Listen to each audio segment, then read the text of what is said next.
It wasn't built for love. It wasn't built for peace, nor for philosophical debates. The Colosseum was born from one thing: control. Before these arches, the inevitable question arises: what drives an empire to build an arena capable of holding 50,000 spectators? How many deaths are you willing to stage to keep a population docile? Can bloodshed really prevent a revolution? Or does it simply become the monument to something much darker? We call it the Colosseum, but this name isn't enough. It doesn't tell the story of the slaves who carved it. It doesn't tell the story of the gladiators who never left alive. It doesn't tell the story of the roaring crowds, the executions, the wild beasts, the emperors who feared their own people and needed to keep them distracted with spectacle and terror. Before being a tourist attraction, before selfies and guided tours, this arena was a stage for death. On one side, the velvet seats, the senators, the wealthy families watching from cushioned benches. On the other, the sand, blood-soaked ground, trapdoors hiding beasts, fighters stripped of everything but a weapon and the faint hope of survival. And below, in the shadows, a labyrinth of cells and corridors where men and animals waited for their turn to die. For centuries, in the heart of Rome, the same ritual returned over and over again. The gates opened, the crowd roared, bodies fell, emperors changed, dynasties crumbled and rose again, but the hunger for watching death as entertainment remained, like an addiction no one could break. At first, the answer wasn't a single arena. There were many, smaller, temporary, wooden structures built for festivals and torn down afterward.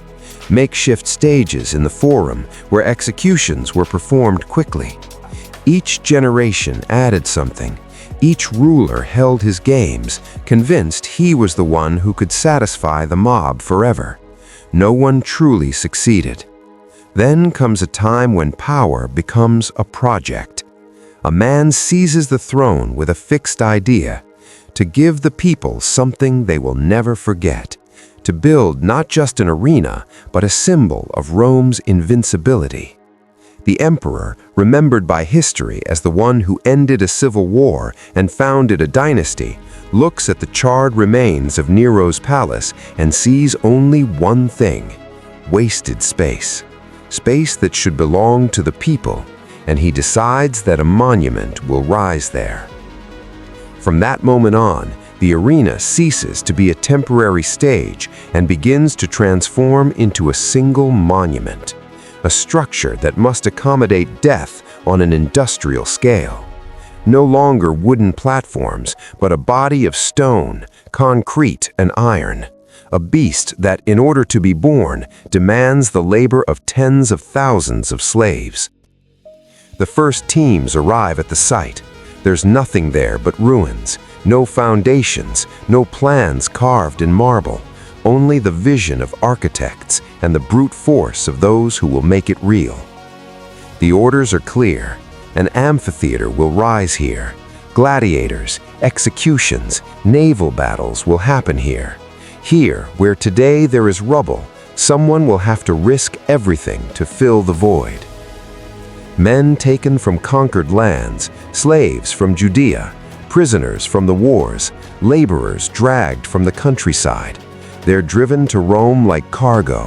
None of them know if they will survive the construction. Many will not survive what happens inside afterward.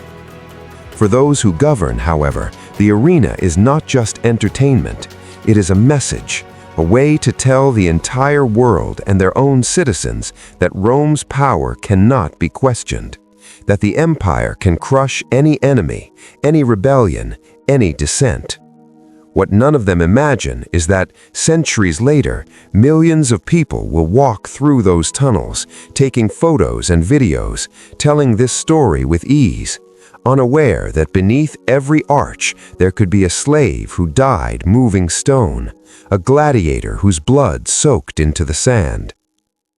This is where our journey begins, not from the perfect postcard of the Colosseum at golden hour, but from a very specific question.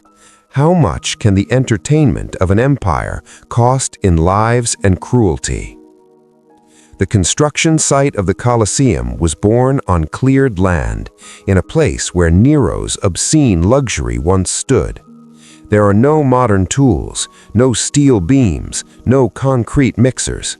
The travertine blocks are dragged by hand, hoisted with pulleys and ropes, carried on the backs of men who collapse under the weight. Lines of slaves pass materials hand to hand, like a suffering chain. Those who fall are beaten, forced to stand, and thrown back into the work. Stopping is not an option. It would mean being discarded and forgotten. During the day, work is endless noise, hammers striking iron, blocks grinding against each other, foremen shouting orders, the groaning of wooden cranes lifting tons of stone. At night, exhaustion covers everything, broken only by the moans of injured workers. Some think of the lands they were taken from, villages burned in conquest.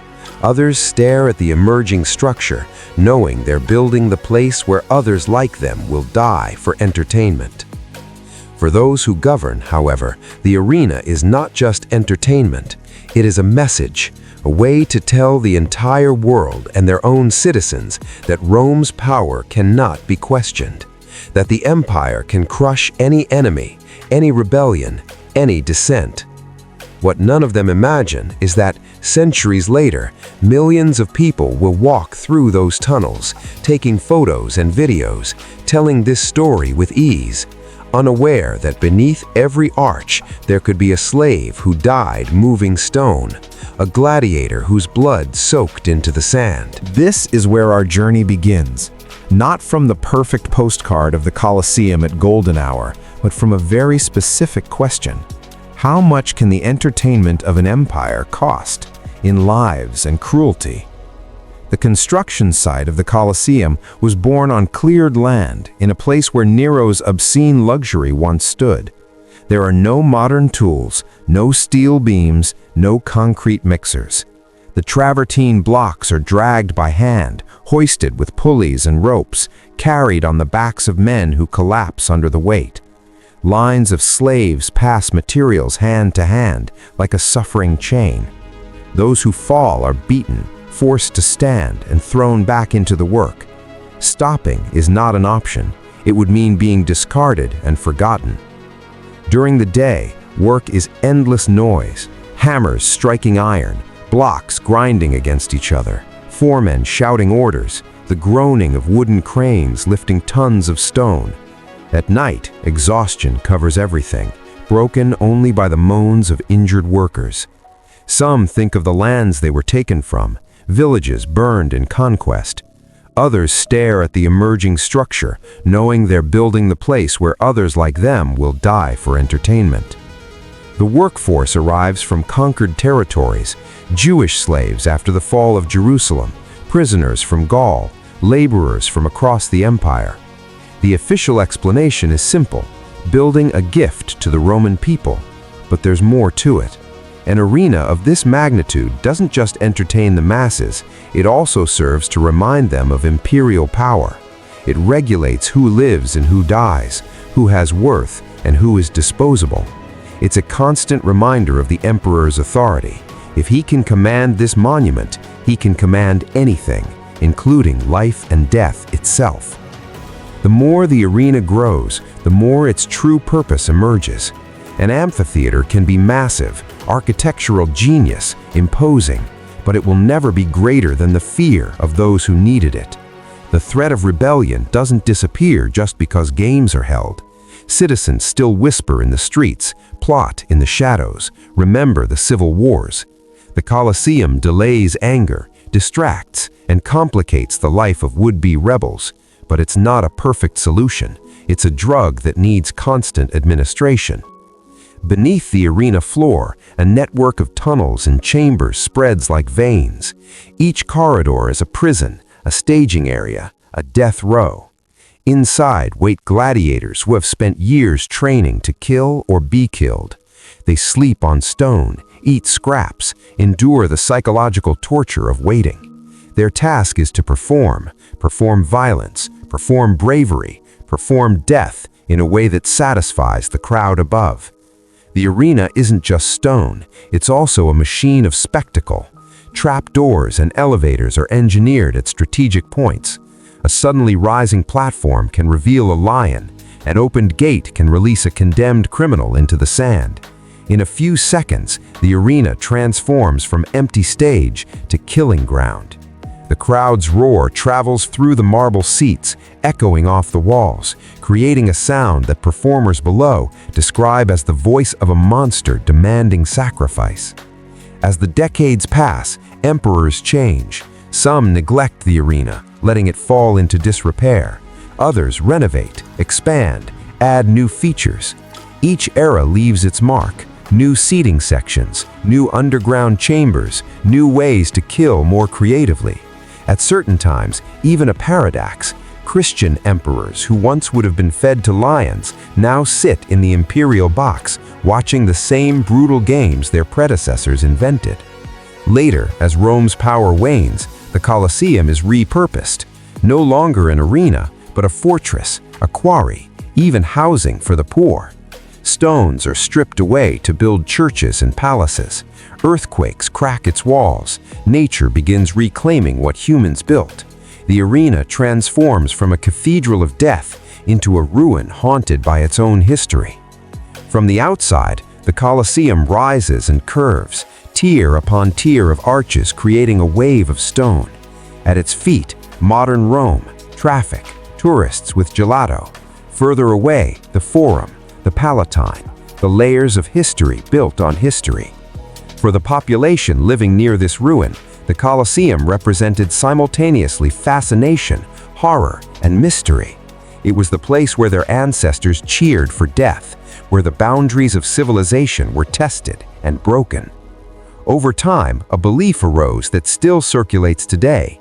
The Colosseum is built on the suffering of countless souls whose spirits never left. This isn't proven by archaeology, but it describes the Roman reality. They themselves understood its human cost. For many, this arena was not only made of stone, but also of death. Those who visit it now often don't think about all this, but each block tells the story of forced labor, imperial decrees, public bloodlust, calculated entertainment, and destroyed human lives. For centuries, the Colosseum was above all a factory of death and distraction. Then the world began to look at it as a symbol. Poets, artists, historians, films, documentaries, all contributed to transforming it into a legend. And with the legend also arose a phrase repeated everywhere: the Colosseum represents the glory of Rome. It sounds inspiring. Too bad it's not really like that. The glory was built on slavery, on making murder entertainment, on satisfying mob violence to prevent revolution. It's not a testament to civilization's heights. It's evidence of civilization's capacity for organized cruelty. But its impact is truly striking, not in mythology. Its impact is in reality. Today, in some areas, it's swarmed with tourists, guides with microphones, school groups learning sanitized history, couples posing for engagement photos, people climbing the tiers to say, "I was there too." In other sections, behind the barriers, stones still crumble. Graffiti from centuries past remains carved in marble. Pigeons nest where emperors once sat. For those who built it, it was slavery, orders, heat, the fear of dying in construction or dying in performance. For us, today, a simple question: how did they justify all this? The Colosseum didn't stop all the rebellions. It didn't prevent Rome's fall. But it survived the emperors who commissioned it, the gladiators who died in it, the crowds who demanded more blood. If you see it in person one day, try doing something simple. Stop for a moment, stop taking photos, and look down at the arena floor. That sand that once ran red is the sum of the cruelty, entertainment, power, and deaths of thousands of people whose names we will never know. If this story made you see the Colosseum through different eyes, stay with me on this journey. On the Eclesso Canal, every monument becomes a story. Sign up and let's go to the next story together.